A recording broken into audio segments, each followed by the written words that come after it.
25/7/2026 ಶನಿವಾರ ಇಂದು ನಾವು ಶ್ರೀ ಸಾಯಿ ಗುರುಕುಲ ಶಾಲೆಯಲ್ಲಿ ನಮ್ಮ ಶಿಕ್ಷಕ ವೃಂದದವರಿಗೆ ಪ್ರಸಾದನ ಶಿಬಿರವನ್ನು ನಾವು ಹಮ್ಮಿಕೊಂಡಿದ್ದೇವೆ.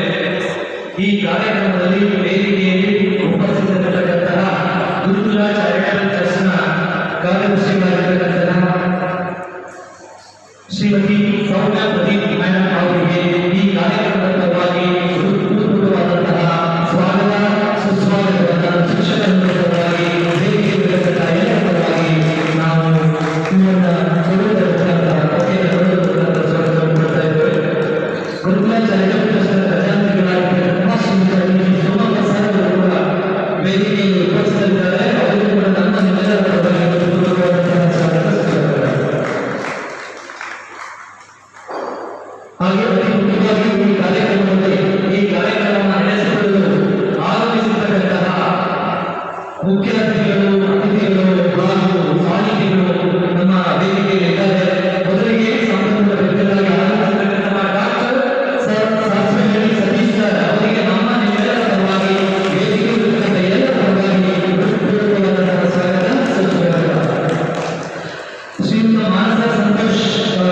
ಮಾನಸ ಸಂತೋಷ್ ಅವರು ಇದ್ದಾರೆ. ನಮ್ಮ ನಿಮ್ಮೆಲ್ಲರ ಪರವಾಗಿ ಗೌರವವಾದಂತಹ ಸ್ವಾಗತವನ್ನು ಕೊಡ್ತಾ ಇದ್ದೇವೆ.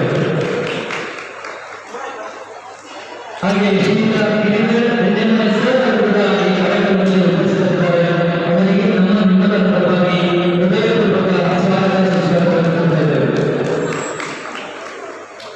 ಈ ಕಾರ್ಯಕ್ರಮದಲ್ಲಿ ಹಿರಿಯ ರಂಗಕರ್ಮಿ ಶ್ರೀ ಬಸವರಾಜ್ ಸರ್ ಅವರು ಕೂಡ ಈ ಕಾರ್ಯಕ್ರಮದಲ್ಲಿ ಉಪಸ್ಥಿತರಿದ್ದು ಈ ಕಾರ್ಯಕ್ರಮದ ನಿರ್ಣಯವನ್ನು ನಡೆಸಲು ಆರಂಭಿಸಿದ್ದಾರೆ.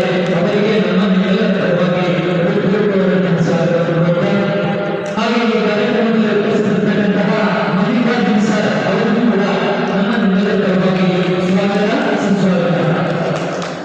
ಹಾಗೆ ಅತಿ ಮುಖ್ಯವಾಗಿ ಈ ಕಾರ್ಯಕ್ರಮವನ್ನು ನಮ್ಮ ಶಿಕ್ಷಕರ ವೃಂದದವರಿಗೆ ನೀಡಬೇಕು ಅಂತ ಹೇಳಿ ನಮ್ಮ ಸಂಸ್ಥೆಯ ಪ್ರಾಂಶುಪಾಲರಾದಂತಹ ಶ್ರೀಮತಿ ಸುರೇಂದ್ರ ಸರ್ ಅವರು ವೇದಿಕೆಯಲ್ಲಿ ಆಸೀನರಾಗಿದ್ದಾರೆ. ಅವರಿಗೆ ನಮ್ಮ ನಿಮ್ಮೆಲ್ಲರ ಪರವಾಗಿ ಹೃತ್ಪೂರ್ವಕವಾದಂತಹ ಸ್ವಾಗತ ಸುಸ್ವಾಗತವನ್ನು ಕೊಡ್ತಾ ಇದ್ದೇವೆ. ಹಾಗೆ ಈ ಕಾರ್ಯಕ್ರಮದಲ್ಲಿ ಈ ಪ್ರಸಂಗದ ಶಿಬಿರದಲ್ಲಿ ಭಾಗವಹಿಸುವ ಆಗಮಿಸಿರ್ತಕ್ಕಂತಹ ನಮ್ಮ ಸಂಸ್ಥೆಯ ಎಲ್ಲ ಸಿಬ್ಬಂದಿ ವರ್ಗಗಳಿಗೆ ಹೃದಯಪೂರ್ವಕ ಸ್ವಾಗತ ಸುಸ್ವಾಗತವನ್ನು ಈ ಮೂಲಕ ಕೊಡ್ತಾ ಇದ್ದೇನೆ. ಹಾಗೆ ಈ ಕಾರ್ಯಕ್ರಮದಲ್ಲಿ ಆಗಮಿಸಿರ್ತಕ್ಕಂತಹ ನಮ್ಮ ಎಡಿಸಿ ನ್ಯೂಸ್ ಚಾನೆಲ್ನ ಅನಿಲ್ ಸರ್ ಅವರು ಕೂಡ ಸ್ವಾಗತವನ್ನು ಕೊಡುತ್ತಾ ಸ್ವಾಗತ ಭಾಷಣವನ್ನು ಮುಗಿಸಿ ಈ ಕಾರ್ಯಕ್ರಮವನ್ನು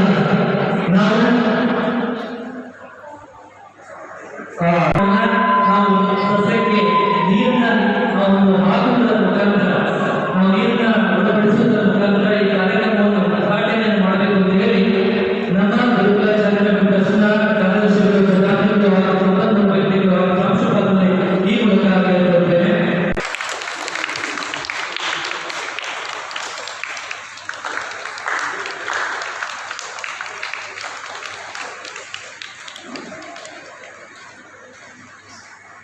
ಸಾಯಿ ಗುರುಕುಲ ಶಾಲೆ ಮಾಡಿ ವಿಶೇಷವಾದ ಕಾರ್ಯಕ್ರಮವನ್ನು ಇವತ್ತು ಹಮ್ಮಿಕೊಂಡಿದ್ದಾರೆ. ನಿನ್ನೆ ನನ್ನ ಗೆಳೆಯ ಸತೀಶ್ ಅವರು ಫೋನ್ ಮಾಡಿದರು.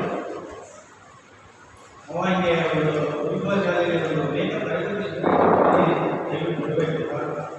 ನನಗೂ ಭಾಳ ಒಂದು ಹೊಸ ಅನುಭವ. ಯಾಕೆಂದರೆ ಹೊನ್ನಾಳಿಗೆ ಈ ಥರದ ಒಂದು ಕಾರ್ಯಕ್ರಮ ಶಿಬಿರವನ್ನು ಯಾರು ಮಾಡಿಲ್ಲ. ಪ್ರಮುಖವಾಗಿ ಒಂದು ಸಾಯಿ ಗುರುಕುಲ ಶಾಲೆಯಲ್ಲಿ ಮಾಡ್ತಾ ಇದ್ದಾರೆ. ಮೇಕಪ್ ಅಂದರೆ ಬಹಳಷ್ಟು ಅವರಿಗೆ ಅರ್ಥಗಳಿದ್ದಾವೆ. ಹಿಂದಿನ ಕಾಲದಲ್ಲಿ ನಾವೆಲ್ಲ ನಾಟಕ ಮಾಡುವಾಗ ನಾವು ಕಂಪ್ನಿಗಳ ಅಲ್ಲಿ ಕಾಣುವಾಗ ಬೆಣ್ಣೆಯಲ್ಲಿ ಬಣ್ಣ ಹಚ್ಚಿ ನಮಗೆಲ್ಲ ಮೇಕಪ್ ಮಾಡ್ತಾ ಇದ್ದಾರೆ. ಅದು ಮೇಕಪ್ ಮಾಡಿದ ಮೇಲೆ 2 ದಿನ ಆದರೂ ಆ ಬಣ್ಣ ಹೋಗಲಿಲ್ಲ. ಆ ಥರದ ಒಂದು ಪರಿಕರ ಆ ಟೈಮಲ್ಲಿ ಮೇಕಪ್ ಮಾಡ್ತಾ ಇದ್ರು. ಹಾಗೆ ಮೇಕಪ್ ಅನ್ನೋದು ಆಗಿನ ಕಾಲದಲ್ಲಿ ನಮಗೆ ಯಾರು ಗೊತ್ತಿರಲಿಲ್ಲ. ಏನೋ ತಗೊಂಡ್ಬಂದು ಎಲ್ಲೋ ಯಾರ ಮನೆಯಲ್ಲಿ ಬಟ್ಟೆ, ಯಾರ ಮನೆಯಲ್ಲಿ ಬಟ್ಟೆ, ಯಾರ ಮನೆಯಲ್ಲಿ ಸೀರೆ, ಹೆಣ್ಣು ಪಾತ್ರ ಬೇಕು, ಯಾರ ಸೀರೆ, ಯಾರ ಬಳೆಗಳು, ಈ ಥರದ್ದೆಲ್ಲ ಅವರು ಕಲೆಕ್ಟ್ ಮಾಡಿಕೊಂಡು ನಾವು ನಾಟಕವನ್ನು ಅಭಿನಯಿಸ್ತಾ ಇದ್ವಿ. ಮತ್ತೆ ಬೆಳಗ್ಗೆ ಅವ್ರ ಮನೆಗೆಲ್ಲ ತಗೊಂಡು ಒಪ್ಪಿಸ್ತಾ ಇದ್ವಿ. ಈ ಥರದ ಒಂದು ಕಲ್ಪನೆ ಆಗಿನ ಕಾಲದಲ್ಲಿ ಇರಲಿಲ್ಲ. ಅದಾದ ನಂತರ ಸ್ವಲ್ಪ ಮಾಡಲಾಗಿ ನಮ್ಮ ಈ ನಾಟಕಗಳು ಬಂದು ಆ ನಾಟಕದಲ್ಲಿ ಇರೋ ಮನೆಯಲ್ಲಿ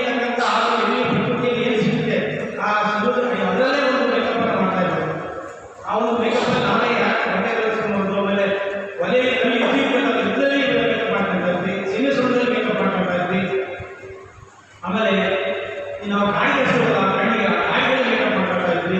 ಈ ಥರದ್ದು ಮೇಕಪ್ ಆಗಿನ ಸಮಯದಲ್ಲಿ ನಾವು ನಾಟಕ ಮಾಡೋ ಸಂದರ್ಭದಲ್ಲಿ ಆ ಥರದ ಮೇಕಪ್ ಮಾಡ್ತಾ ಇದ್ರು. ಅವಾಗ ಈ ಥರ ಸರ್ಟಿಫಿಕೇಟ್ಗಳಾಗಲಿ ಆಮೇಲೆ ನಾವು ಈ ಡ್ಯಾನ್ಸ್ಗಳು ನಾಟಕಗಳು ಏನೇ ಮಾಡಬೇಕಾದ್ರೂ ಅವಾಗ ಸರಿಯಾದ ಒಂದು ಕ್ರಮ ಇರಲಿಲ್ಲ. ಅದು ಇತ್ತೀಚೆಗೆ ಈ ಒಂದು ಜನರೇಷನ್ ಗ್ಯಾಪ್ ಆದ ಇತ್ತೀಚೆಗೆ ಒಂದು ನವಯುವರು ಬಂದ ಮೇಲೆ ಇವೆಲ್ಲ ಹೊಸ ಹೊಸ ವಿಧಾನಗಳು ಹೊಸ ಹೊಸ ಕಲ್ಪನೆಗಳು ಬಂದ ಮೇಲೆ ನೃತ್ಯ ನಮಸ್ಕಾರಕಾರ ಮೇಕಪ್ ಸಂಗೀತ ಪರಿಕರಗಳು ಇವೆಲ್ಲವೂ ಇತ್ತೀಚೆಗೆ ಬೆಳವಣಿಗೆಯಾಗಿ ಒಂದು ಹೊಸ ಯುಗಕ್ಕೆ ಬಹಳ ನಾಂದಿಯಾಗಿದೆ. ಇಂಥ ಒಂದು ಕಾರ್ಯಕ್ರಮವನ್ನು ಇವತ್ತು ಶಾಲೆಗೆ ಹಾಕಿದ್ದಾರೆ. ಅಧ್ಯಕ್ಷರಾಗಿರ್ತಕ್ಕಂಥ ಸೌಮ್ಯಪತಿ ಕಾರ್ಯದರ್ಶಿಗಳು ಈ ಒಂದು ಶಿಕ್ಷಕರಿಗೆ ತರಬೇತಿ ಕೊಡುವ ಮೂಲಕ ಅವರು ಈ ಮನವಿ ಮಾಡಿಕೊಂಡು ಶಿಕ್ಷಕರು ಸಾಮಾನ್ಯವಾಗಿ ಯುನಿಟಿಯಲ್ಲಿ ಮಕ್ಕಳಿಗೆ ಯಾವ ರೀತಿ ಮೇಕಪ್ ಮಾಡಬೇಕು, ಅವರಿಗೆ ಆ ಪಾತ್ರ ತಕ್ಕಂಗೆ ಮೇಕಪ್ ಮಾಡಬೇಕು, ಆ ಟಚಪ್ ಮಾಡಬೇಕು ಅನ್ನೋದು ಸಾಮಾನ್ಯವಾಗಿ ಗೊತ್ತಿರಲಿಲ್ಲ. ಕೆಲವರಿಗೆಲ್ಲ ಗೊತ್ತಿದೆ, ಕೆಲವರು ಗೊತ್ತಿಲ್ಲ. ಇದು ಕ್ರಮವಾಗಿ ಮಾಡಬೇಕು, ಯಾರು ಮಾಡಬೇಕು ಅಂತ ಬರೀ ಕಲ್ಪನೆ ನೇಡುತ್ತಾರೆ. ಈ ಒಂದು ಶಿಕ್ಷಕರಿಗೆ ತರಬೇತಿ ಕೊಟ್ಟರೆ ಅವರು ಮುಂದಿನ ಒಂದು ಶಾಲಾ ಸಮಾರಂಭಗಳಲ್ಲಿ ಮುಂದಿನ ಕಾರ್ಯಕ್ರಮಗಳಲ್ಲಿ ಅವರು ಅನುಭವದಲ್ಲಿ ತರಬೇತಿ ಹಾಕೊಂಡಿದ್ದಾರೆ. ಬಹಳ ಸಂತೋಷ ಆಯಿತು. ಇಲ್ಲಿ ಈ ಥರ ಒಂದು ಕಾರ್ಯಕ್ರಮ ಹಾಕೊಂಡಿದ್ದಾರೆ. ಈ ಒಂದು ಕಾರ್ಯಕ್ರಮಕ್ಕೆ ನಮ್ಮ ಸರ್ವಜ್ಞಾತ ದಾಸವಾಳಿ ಸತೀಶ್ ಅವರು, ಏಕೆಂದರೆ ಅವರು ಆಡಳಿತದ ಸುಪ್ಪಿಲ್ಲ ಅವರು ಮಾಡ್ತಕ್ಕಂಥ ಕಾರ್ಯದಲ್ಲಿ ಅವರು ಶಿಕ್ಷಕರಾಗಿ ಅವರು ಒಂದು ಅಕಾಡೆಮಿ ಪ್ರಶಸ್ತಿ ವಿಜೇತರಾಗಿ ಒಂದು ಶಿಕ್ಷಕರಾಗಿ ಒಂದು ಪರಿಕರ ಈ ಒಂದು ನಾಟಕ ಸಂಗೀತ ಕಲೆ ಸಾಹಿತ್ಯ ಸಂಗೀತದಲ್ಲಿ ನಮ್ಮನ್ನು ಪಡೆದುಕೊಂಡು ವಿಶೇಷವಾಗಿ ಫ್ರೀಯಾಗಿ ಈ ಶಾಲಾ ಕಾಲೇಜುಗಳಲ್ಲಿ ಅವರು ತಮ್ಮ ತರಬೇತಿಯನ್ನು ಕೊಡ್ತಾ ಇದ್ದಾರೆ. ಆಮೇಲೆ ಮಲ್ಲಿಕಾರ್ಜುನ ಅವರು ನಮ್ಮ ಹೊನ್ನಾಳಿಯವರೇ, ನಮ್ಮ ಶ್ರೀ ಜತಿಗಾರ್ ಅವರು ನಾಟಕ ಹಾಗೂ ನಾಟಕಗಳನ್ನು ಪ್ರದರ್ಶನ ಮಾಡಿ ಬೀದಿ ನಾಟಕವನ್ನು ಮಾಡ್ತಾ ಇದ್ದಾರೆ. ಅವರಿಗೆಲ್ಲ ತರಬೇತಿಗಳನ್ನೇ ಈ ಥರ ಒಂದು ನಾಟಕ ಪ್ರದರ್ಶನ ಮಾಡ್ತಾ ಇದ್ದಾರೆ. ಈ ಒಂದು ವಿಶೇಷವಾದ ತರಬೇತಿಯಲ್ಲಿ ನಾವೆಲ್ಲ ಶಿಕ್ಷಕರು ಅವರ ಒಂದು ಮಾರ್ಗದರ್ಶನದಲ್ಲಿ ಮಕ್ಕಳಿಗೆ ಇಂದಿನ ಯುವಕತೆ ಕಾರ್ಯಕ್ರಮದಲ್ಲಿ ಸರಿಯಾದ ಕ್ರಮವಾಗಿ ಮೇಕಪ್ ಮಾಡಿ ಅವರಿಗೆ ಮಕ್ಕಳನ್ನು ಸರಿಯಾಗಿ ತರಬೇತಿ ಮಾಡಬೇಕು ಈ ಕಾರ್ಯಕ್ರಮ ಆಯೋಜನೆ ಮಾಡೋದ್ರಿಂದ ನನಗೆ ಭಾಳ ಸಂತೋಷವಾಗಿದೆ. ಎಲ್ಲರಿಗೂ ಆಗಿ ಒಂದು ತರಬೇತಿ ವಿಶೇಷವಾಗಿ ಆಗಿ ಇರ್ತಕ್ಕಂಥ ಎಲ್ಲ ಸಿಬ್ಬಂದಿ ಒಂದು ಸದುಪಯೋಗ ಪಡ್ಕೊಳ್ಳಿಕ್ಕೆ ಎಲ್ಲರಿಗೂ ನಾನು ನಮಸ್ಕಾರ ಆಗಿನ ಕಾಲದಲ್ಲಿ ಒಂದು ಬಣ್ಣ ಹದ ಒಂದು ಮಹತ್ವ ಇತ್ತು. ಈಗಿನ ಕಾಲದಲ್ಲಿ ಮೇಕಪ್ ಇದೆ. ನಾವು ಇಲ್ಲಿ ಯುವಕ ಮತ್ತು ಮೇಕಪ್ ಆಗೋದನ್ನು ತುಂಬ ಅದ್ಭುತವಾಗಿ ಉಳಿಸಿದಂತಹ ಸಂಸ್ಥೆಗೆ ಧನ್ಯವಾದಗಳು. ಈಗ ಈ ಕಾರ್ಯಕ್ರಮದ ಮುಖ್ಯ ಉದ್ದೇಶ ಶಿಕ್ಷಕರಿಗೆ ಪ್ರಸಾದ ಕಾರ್ಯಕ್ರಮ. ಈ ಒಂದು ಕಾರ್ಯಕ್ರಮಕ್ಕೆ ಕನ್ನಡಿನ ಸಾಹಿತಿಗಳಾದಂತಹ ಮತ್ತು ಕನ್ನಡ ಉಪನ್ಯಾಸಕರಾದಂತಹ ಡಾಕ್ಟರ್ ಸತೀಶ್ ಸರ್ ಅವರು ನೆರವೇರಿಸಬೇಕು ಅಂತ ನಾನು ಹೇಳಿರುತ್ತೇನೆ.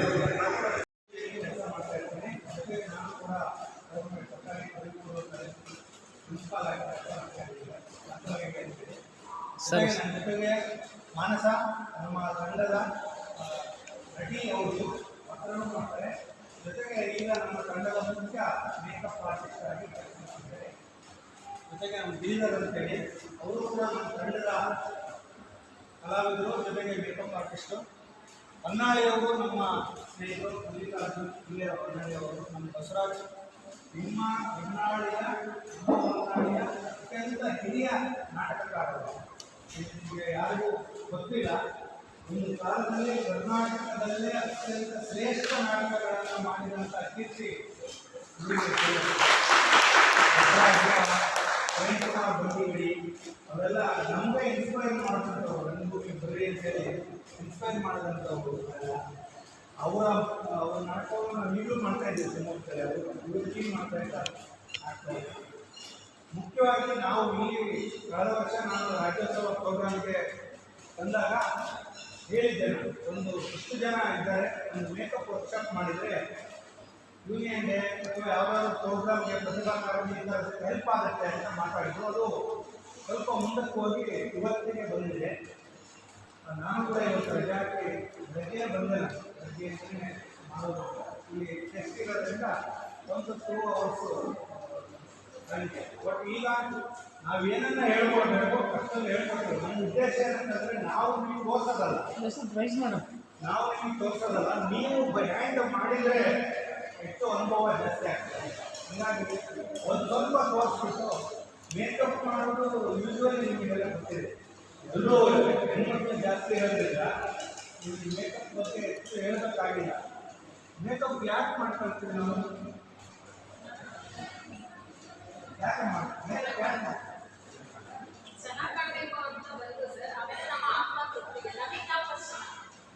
ಚೆನ್ನಾಗಿ ಕಾಣಬೇಕು. ಅದು ಕನ್ನಡಿ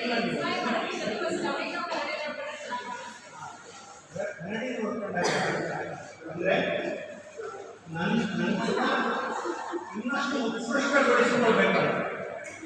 ನನ್ನನ್ನು ಇನ್ನೂ ಸ್ವಲ್ಪ ಉತ್ಕೃಷ್ಟಗೊಳಿಸಬೇಕು. ರೆಗ್ಯುಲರ್ ಮೇಕಪ್ ಮಾಡ್ತೀವ ಅಂದರೆ ಇಲ್ಲ. ಶಾಲೆಗೆ ಬರುವಾಗ ಮಾಡುವ ಮೇಕಪ್ ಇತ್ತು, ಮನೆಯಲ್ಲಿರುವಾಗ ಮಾಡಿಕೊಳ್ಳುವ ಮೇಕಪ್ ಇತ್ತು, ಒಂದು ಯಾವುದಾದ್ರೂ ಕಾರ್ಯಕ್ರಮಕ್ಕೆ ಹೋಗುವಾಗ ಮಾಡಿಕೊಳ್ಳುವ ಮೇಕಪ್ ಇತ್ತು. ತುಂಬ ವ್ಯತ್ಯಾಸ ಇದೆ, ತುಂಬ ವ್ಯತ್ಯಾಸ ಇದೆ. ಬಸವರಾಜ್ ಅವರು ಹೇಳಿದ್ರೆ, ನಾನು ರಂಗೋಲಿಗೆ ಹೊಸದಾಗಿ ಬಂದಾಗ ನಾವು ಈ ಜಿಂಕ್ ಪೌಡರ್ ಅಂತ ಸಿಗ್ತಾ ಇತ್ತು. ಅವೆರಡು ಬ್ಲೂ ಕಲರ್ ಜಿಂಕ್ ಪೌಡರ್ನ ಬೆಣ್ಣೆಯಲ್ಲಿ ಮಿಕ್ಸ್ ಮಾಡಿ, ಬೆಣ್ಣೆ ಭಾಳ ಹಳೆಯದು ಮಾಡಿಬಿಟ್ಟು ಅಂತ ಬಳಸಿ ಆಮೇಲೆ ಪೌಡ್ರ್ ಹಾಕಿ ಅದಕ್ಕೆ ಬೇಕಾಗಿರೋ ಮಾಡ್ತಾ ಇದ್ದೀವಿ. ಅವಾಗಿನ ಕಾಲದ ಸ್ಟೈಲ್. ಒಂದು ಕೊನೆಗೆ ಏನಾಯಿತು ಅಂತ ಹೇಳಿದ್ರೆ, ಇದು ವೈಟ್ ಜಿಂಕ್ ಪೌಡ್ರು ನಾವು ಈಗ ಬಳಸ್ತಿದ್ರೆ ಮಿಕ್ಸಿಂಗ್ ಬಳಸ್ತಾರೆ. ಆಮೇಲೆ ನೋಡ್ಬೋದು ಅದು ಬ್ಲೂ ಕಲರು, ಅದರಲ್ಲಿ ಮೂರನ್ನು ಬೇರೆ ಬೇರೆ ಪ್ರಮಾಣದಲ್ಲಿ ಹಾಕಿದ್ರೆ ನೀವೇನು ಪ್ಯಾನ್ ಕೇಕ್ ಅಂತ ಬಳಸ್ತಿರೋದು, ಈಗ ಪ್ಯಾನ್ ಕೇಕ್ ಆಗುತ್ತೆ. ಅದರಲ್ಲಿ ಇದರಲ್ಲಿ ಪ್ಯಾನ್ ಕೇಕ್ ಮಾಡಿ ಈಗಲೂ ಅದು ಪ್ಯಾನ್ ಕೇಕ್ ಆಗುತ್ತೆ. ಬಟ್ ಅದು ಈಗ ಅದೇ ಪ್ಯಾನ್ ಕೇಕ್ಸ್ ನೀವು ಅಷ್ಟೊಂದು ಕಟ್ಕೊಡೋ ಅವಶ್ಯಕತೆ ಇಲ್ಲ. ಗಾಡಿಯನ್ನು ಮೊದಲೆಲ್ಲ ಎಳೆ ತಗೊಂಡು ಸುಟ್ಬಿಟ್ಟು ಎಲ್ಲ ಮಾಡ್ಕೊಂಡು ಭಾಳ ಚೆನ್ನಾಗಿರ್ತಿತ್ತು. ಮಗುವಿಗೆಲ್ಲ ಈಗ ರೆಡಿಮೇಡ್ ಸಿಗೋದ್ರಿಂದ, ಆಮೇಲೆ ನಿಮಗೆ ವಾಟರ್ ಪ್ರೂಫ್ ಸಿಗೋದ್ರಿಂದ ನಾವು ಈಗ ಅಷ್ಟೆಲ್ಲ ಕಷ್ಟಪಡಬೇಕಾಗಿದೆ. ಈಸಿ ಹಳೆ ಕಾಲದ ಥರ ಬೆಣ್ಣೆ ಯಾವಾಗ ನಾವು ಎಲರ್ಜಿನ್ ಲೈಟ್ ಬರ್ತಾವೆ, ಎಲರ್ಜಿನ್ ಲೈಟ್ ಅಂತ ಶುರು ಮಾಡಿ ಶಾರ್ಪ್ ಲೈಟ್, ಈಗ ಬಿಸಿ ಆ ಲೈಟೆಲ್ಲ ಬಿಸಿ ಆಗುತ್ತಲ್ಲ, ಆ ಹಾರ್ಡ್ ಲೈಟ್ ಹಾಕಿದ ತಕ್ಷಣ ಏನಾಗಿ ಶುರುವಾಯಿತು, ಬೆಣ್ಣೆ ಇಳಿಯೋಕ್ಕೆ ಶುರುವಾಯಿತು. ಬೆಣ್ಣೆ ಇಳಿದು ಹುಡುಗಿ ಪಾತ್ರ ಮಾಡುವ ಹುಡುಗ ಅಂತ ಕೂಡ ಆಗ್ತಿತ್ತು. ಬಸವಣ್ಣ ಆ ಥರ ಆಗ್ತಿತ್ತು. ಡ್ರೆಸ್ ಮಾತ್ರ ಇತ್ತು, ಮೇಕಪ್ ಎಲ್ಲ ಹೋಗ್ತು, ಸೀರೆ ಇರೋದು. ಈ ಥರ ಸಮಸ್ಯೆ ಆಗಬೇಕು. ಗ್ಲಿಸರಿನ್ ಮಿಕ್ಸ್ ಮಾಡೋಕ್ಕೆ ಶುರು ಮಾಡಿ, ಗ್ಲಿಸರಿನ್ ಮಿಕ್ಸ್ ಮಾಡಿ ಆಯಿಲ್ ಬೇಸ್ ಅಂತ ಮಾಡೋಕ್ಕೆ ಶುರು ಮಾಡಿ, ಮತ್ತು ವಾಟರ್ ಬೇಸ್ ಅಂತ ಮಾಡ್ತಿತ್ತು. ಆಮೇಲೆ ಆಯಿಲ್ ಬೇಸ್ ಅಂತ ಮಾಡ್ಕೊಂಡು ಅದು ಬಿಸಿಲಿಗೆ ಅದು ಪೆಟ್ರೋಲ್ ಆಗ್ತಿತ್ತು, ಇಳಿದೋಗ್ತಿಲ್ಲ ವ್ಯವಸ್ಥೆಗೆ. ಈ ಥರ ಚೇಂಜ್ ಆಗ್ತಾ ಬಂತು. ಈಗ ಮಲ್ಟಿ ಇದರಲ್ಲಿ ನಿಮಗೆ ಮೇಕಪ್ ಮೆಟೀರಿಯಲ್ಸ್ ಸಿಗುತ್ತೆ, ಬೇರೆ ಬೇರೆ ಕಂಪನಿ ಸಿಗುತ್ತೆ. ಇವತ್ತು ನಾವು ತುಂಬ ಇದನ್ನು ನಿಮಗೆ ಏನು ಹೇಳಕ್ಕೆ ಹೋಗಲ್ಲ, ನೀವು ಬಂದು ಏನು ಮಾತಾಡೋದು ಬೇಕಾಗಿದೆ. ಏನು ನೀವು ಗಮನಿಸಬೇಕಾಗಿದೆ ಅಂದರೆ, ಸರಳವಾಗಿ ಹೆಚ್ಚು ವಿದ್ಯಾರ್ಥಿಗಳಿಗೆ ಸ್ಟ್ರೆಂತ್ ಜಾಸ್ತಿ ಇದ್ದಾಗ ಇನ್ನೊಂದು ಸೆಕ್ಷನ್ ಇರ್ತಾರೆ, ಇನ್ನೊಂದು 15 ಜನ ಡಾನ್ಸ್ ಮಾಡ್ತಿರ್ತಾರೆ, ನಾವು ಐಬ್ರೋ ಎಲ್ಲ ಮಾಡ್ತೀವಿ, ಹೈಲೈಟ್ಸ್ ಮಾಡ್ತೀವಿ, ಅಥವಾ ಐಲೈನರ್ ಹಾಕ್ತೀವಿ. ಇದೆಲ್ಲವೂ ಕೂಡ ತುಂಬ ಟೈಮ್ ತಗೊಳ್ಳುವಂಥ ಕೆಲಸ ಇದೆ. ಅದು ಎಲ್ಲರೂ ಕಲ್ತ್ಕೊಂಡ್ರೆ ಬೇಗ ಮಾಡೋಕ್ಕೆ ಸಾಧ್ಯತೆ ಇದೆ. ಆಮೇಲೆ ಮೇಕಪ್ಪು ನಮ್ಮನ್ನು ಹಿಂಗೆ ತಂದ ಇವನ್ ಲಿಟ್ರೇಚರ್ ಕೂಡ ಅಷ್ಟೇ, ಸಾಹಿತ್ಯ ಕೂಡ ಅಷ್ಟೇ. ಮತ್ತು ತುಂಬ ಚೆನ್ನಾಗಿದೆ ಅಂತ ತುಂಬ ಚೆನ್ನಾಗಿದೆ ಅಂತ ಹೇಳೋದು ಮಾಮೂಲಿ ನಾವು ಡೈಲಿ ಇಟ್ಕೊಳ್ಳಂಗೆ. ಇನ್ನು ಹಣೆಯಂತೂ ನಾವು ಬೆಳಗಿನ ಸೂರ್ಯನಂತೆ ಕಾಣುತ್ತಿದೆ ಅನ್ನೋದು ಅಲ್ವಾ, ಅದನ್ನು ಹೇಳ್ತೇವೆ ಅಲ್ವಾ. ಅದೇನು ಹೇಳ್ಬೇಕಾದ್ರೆ ನನ್ನ ಲ್ಯಾಂಗ್ವೇಜ್ ಚೆನ್ನಾಗಿ ಕಾಣಲಿ ಅಲ್ವಾ, ನನ್ನ ಭಾಷೆ ಚೆನ್ನಾಗಿ ಕಾಣಬೇಕು ಅಲ್ಲ. ಮುಖ ಕಮಲ ಅಂತೀವಿ, ಬರೀ ಮುಖ ಅಂತ ನಮ್ಮದು, ಮುಖ ಕಮಲ ಅಂತ ಕಾಣಿದೆ, ಕಮಲದಂತ ಮುಖ ಅಲ್ಲ ನಮಗೆ ನಮ್ಮದೇ. ಕಮಲದಂತ ಮುಖ ಅಂತಂದರೆ ಅದೇ ಮೇಕಪ್, ಅದು ಸಾಹಿತ್ಯದ ಮೇಕಪ್ಪು. ಇಲ್ಲಿ ನೀವುಗಳಲ್ಲಿ ನಿಮ್ಮನ್ನು ಚಂದಗೊಳಿಸಲ್ಪಡ್ತಾರೆ, ಅದು ಕೂಡ ಮೇಕಪ್. ಈ ಮೇಕಪ್ ಅಲ್ಲಿ ಬಹಳ ಸರಳವಾಗಿ ಎರಡು straight makeup, character makeup, natural. Straight makeup ಅಂತಂದರೆ ನಾವು ದಿನ ಮಾಡ್ತಾ ಇದ್ದೀವಲ್ಲ, ಅದು ಸ್ಟ್ರೈಟ್ ಮೇಕಪ್. ನಾವು ಇರುವಾಗೆ ಅದು ನಮ್ಮನ್ನು ಎಸ್ಟಾಬ್ಲಿಷ್ ಮಾಡ್ತೀವಿ. ಇವತ್ತು ಬಡವರು ಮಾತ್ರ ಹಾಕಿದ್ರೆ ನೀವು ಹೇಳಿದ್ರೆ ಮಾಮೂಲಿ ಅವ್ರು ಇರ್ತಾರೆ. ನಾವು ಯೂಶ್ವಲಿ ಸಿನಿಮಾದಲ್ಲಿ ನಾಟಕದಲ್ಲಿ ಏನು ಮಾಡ್ತೀವಿ ಅಂತಂದರೆ, ಬಡವರು ತಕ್ಷಣ ಕರೆಕ್ಟ್ ಮಾಡ್ತಾರೆ. ಈಗ ಸಮಾಜದಿಂದ ಇದೆ, ಬಡವರು ಬೆಳೆದಿಲ್ವ ಅಂತ ಇವಾಗ ಮತ್ತೆಲ್ಲ ತಪ್ಪು ಹಾಕೊಂಡು ಅಷ್ಟು ಬಟ್ಟೆ ಹಾಕೊಂಡು ಅವನಿಗೆ ಅಷ್ಟು ಬಟ್ಟೆ ಹಾಕಬೇಕಾಗಿಲ್ಲ, ತಪ್ಪು ಮಾಡಬೇಕಾಗಿಲ್ಲ. ಬಡತನ ಹುಡುಗಿ ಅಂತಂದರೆ ಅವರಿಗೆಲ್ಲ ಬಡವರು ಜನ ಆಗಲ್ಲ. ನೀವು ಶ್ರೀಮಂತರು ಆಗಲ್ಲ, ಜನರು ಆಗಲ್ಲ,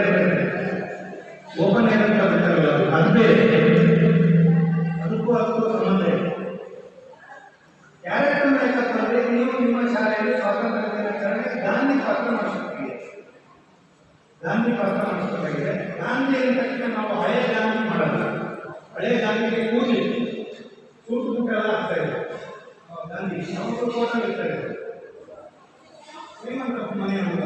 ನಾವು ಗಾಂಧಿ ತೋರಿಸಿದವರು ಸ್ವಾತಂತ್ರ್ಯ ಚಳುವಳಿಗೆ ಇಟ್ಟ ನಂತರ ಫಕೀರ ಗಾಂಧಿಯನ್ನು ನಾವು ತೋರಿಸ್ತೀವಿ, ಅದಕ್ಕೆ ತಲೆಯನ್ನು ಬಳಸ್ತೀವಿ, ಎಲ್ಲ ಮಾಡ್ತೀವಿ. ಅವಾಗ ನಮಗೆ ಬರದೇ ಅದು ಹುಡುಗಿಗೆ ಬಳಸೋ ಮಾತ್ರ ಯಾರು ಬಳಸೋಲ್ಲ. ಅದು ಗಾಂಧಿ ಮರ ಯಾವ ಮರ ಅಂತ ಬರ್ಬೋದು. ಹಾಗೆ ಮಾಡದೇ ಏನು ಮಾಡಬೇಕು ಅಂತ ಹೇಳ್ತೀವಿ. ಅಥವಾ ನೀವು ಯಾವುದೋ ಒಂದು ಅಂತಂದ್ರೆ ಅದು ಬೇರೆ ತರಕ್ಕೆ ನೀವು ಯಾವುದೋ ನೋಡಿದ ರುಚಿಯನ್ನು ತಲುಪಿಸಿಕೊಂಡು ಅಥವಾ ಈಗ ಯಾವುದೋ ನೀವು ಶಿವಾಜಿ ಪಾತ್ರ ಮಾಡಬೇಕಾಗುತ್ತೆ. ಸ್ವಾತಂತ್ರ್ಯ ದಿನಾಚರಣೆ ಅವಾಗ ಏನು ಮಾಡಬೇಕು? ದಾಡಿ ಆಗ್ತದೆ. ನಾವೇನು ಮಾಡ್ತೀವಿ? ಅವರು ಬಸವರಾಜ ಕಪ್ಪು ದೇವರು ಹಾಕ್ತೀವಿ. ಈ ಹಂಗಲ್ಲ, ರೆಡಿ ಹೇರ್ ಸಿಗುತ್ತೆ, ರೆಡಿ ಗ್ರೇಟ್ ಬೇರೆ ಗಡ್ಡನೂ ರೆಡಿ ಸಿಗುತ್ತೆ. ಬಟ್ ಗಡ್ಡ ರೆಡಿ ಸಿಗೋದಿದೆಯಲ್ಲ ಅದು ಚೆನ್ನಾಗಿರಲ್ಲ. ತುಂಬ ಚೆನ್ನಾಗಿರೋದು ಬೇಕು ಅಂದರೆ ನಿಮಗೆ ತುಂಬ ಕಾಸ್ಟ್ಲಿ ಆಗುತ್ತೆ. ಅದಕ್ಕೆ ನೀವೇ ಗಡ್ಡ ಹಾಕೋದನ್ನ ಪ್ರಾಕ್ಟೀಸ್ ಮಾಡಿದ್ರೆ ಹೇರ್ ಸಿಗುತ್ತೆ ನಿಮಗೆ ಭಾಳ ಈಸಿ. ಇದು ನೋಡಿ, ಗ್ರೇಟ್ ಇದು ರಾಮಕ್ಕೋಸ್ಕರ ಮಾಡಿರುವ ನಾಟಕ ಮಾಡಿರುವ 2700 ಇದು 24 ಇಂದ ಶುರುವಾಗಿ 23 ಇಂದ ಶುರುವಾಗಿ 30 ವರೆಗೂ ಈಗ ಇರುತ್ತೆ ನಂಬರ್. ಇದು ಏನನ್ನ ಸೂಚಿಸುತ್ತೆ ಅಂದರೆ ಶೇಡ್ಸ್ ಅಂತ ಸೂಚಿಸುತ್ತೆ. ನನ್ನ ಸ್ಕಿನ್ ಟೋನಿಗೆ ಆಗುವಂಥದ್ದು ಯಾವುದು ಅಂತ ಸೆಲೆಕ್ಟ್ ಮಾಡೋದು ಕೂಡ ಜಾಣ್ತ. ನನ್ನ ಸ್ಕಿನ್ ಟೋನಿಗೆ ಯಾವ್ದು ಆಗ್ತದೆ? ನನ್ನ ಸ್ಕಿನ್ ಟೋನಿಗೆ ನೀವು ಸ್ವಲ್ಪ ವೈಟಿಶ್ ಹಾಕಿದ್ರೆ ನಾನು ಬೂದಿ ಒಳಗಡೆ ಅದಕ್ಕೆ ನನ್ನ ಸ್ಕಿನ್ ಟೋನಿಗೆ ಬೇಕು ಈಜಿಪ್ಷಿಯನ್ ಲೈಟ್ ಅಂತ ಬರ್ತದೆ. ಇದರಲ್ಲಿ ಈಜಿಪ್ಷಿಯನ್ ಲೈಟ್ ಅಂತ ಬರ್ತದೆ. ಆ ಈಜಿಪ್ಷಿಯನ್ ಲೈಟ್ ಹಾಕಿದ್ರೆ ನಾನು ಸ್ವಲ್ಪ ಶೇಡಿಂಗ್ ಅಲ್ಲಿ ಕಾಣಿಸ್ತೇನೆ.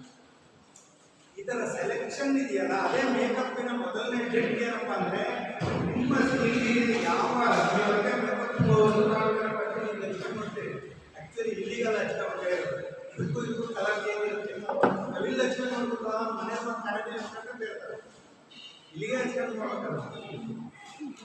ಇದೆಲ್ಲದೂ ಕೂಡ ಇರ್ತದೆ, ಬೇರೆ ಬೇರೆ ಥರದ್ದು ಇರ್ತದೆ. ಇವೆಲ್ಲವೂ ಮೆಟೀರಿಯಲನ್ನು ಪರಿಚಯ ಮಾಡಿಸೋಕ್ಕಿಂತ ಮೇಕಪ್ ಮಾಡ್ತಾ ಮಾಡ್ತಾ ವಸ್ತುಗಳು ಪರಿಚಯ ಆಗುತ್ತೆ. ನೀವು ಮೇಕಪ್ ನೋಡ್ಬೇಕಾಗುತ್ತೆ.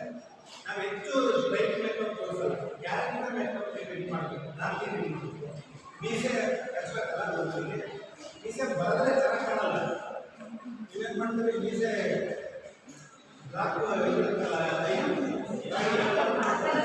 ಅದ್ರಲ್ಲಿ ಬರ್ಕೊಡ್ತೀವಿ. ಅದ್ರಲ್ಲಿ ಬರದ್ರೆ ಏನಾಗುತ್ತೆ? ಕೆಲವು ಸ್ಪೀನಿಂಗ್ ಆಗುತ್ತೆ ನಮಗೆ, ಕೆಲವರಿಗೆ ಆಗಲ್ಲ. ಅಂದರೆ ನೀವು ಚೆನ್ನಾಗಿ ಕಾಣಲ್ಲ. ನೀವು ಭಾಳ ಅದಕ್ಕಿಂತ ಸುಲಭವಾಗಿ ಮೀಸೆ ಹಚ್ಚುವ ಕ್ರಮ ಹೇಳ್ಕೊಡ್ತೀವಿ. ಅದನ್ನು ಕಲ್ತ್ಕೊಳ್ಳಿ. ಯಾರು ತುಂಬ ಆಸಕ್ತಿ ಇದೆ, ಎಲ್ಲರೂ ಕಲಿತೀವಿ ಗೊತ್ತಿಲ್ಲ. ತುಂಬ ಆಸಕ್ತಿ ಇರೋರು ನೀವು ಕಲ್ತ್ಕೊಂಡ್ರೆ ಒಬ್ರಿಗೊಬ್ರು ಕಲಿಸ್ಬೋದು.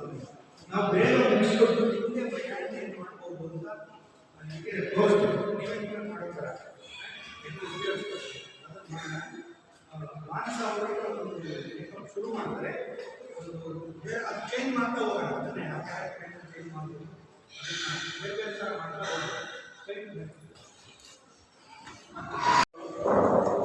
ನಮ್ಮ ಕಡೆ ಮತ್ತು ಶಾಲೆಯಲ್ಲಿ ಪ್ರಥಮ ಬಾರಿ ನಾವು ಚಿತ್ರಕಲೆ ಪ್ರಸಾರ ಹಮ್ಮಿಕೊಂಡಿದ್ವಿ.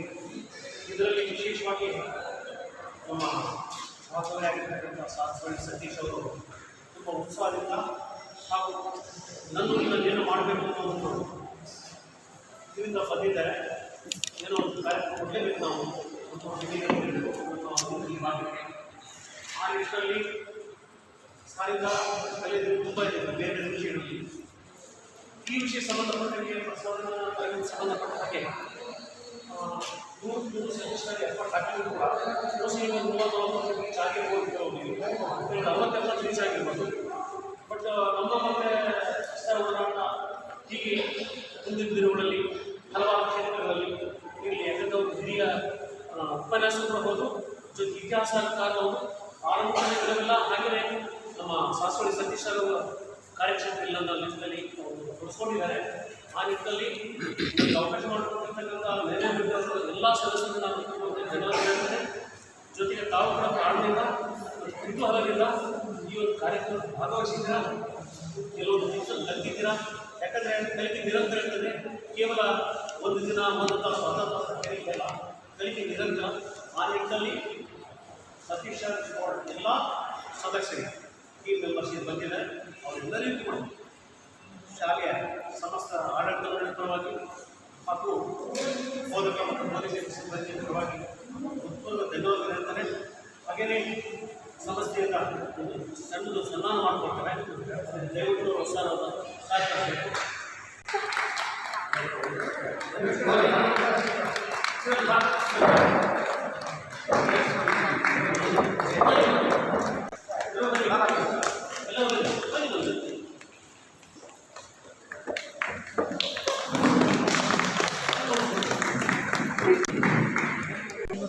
ಸ್ವಲ್ಪ ಬಂದ ತಗೊಂಡು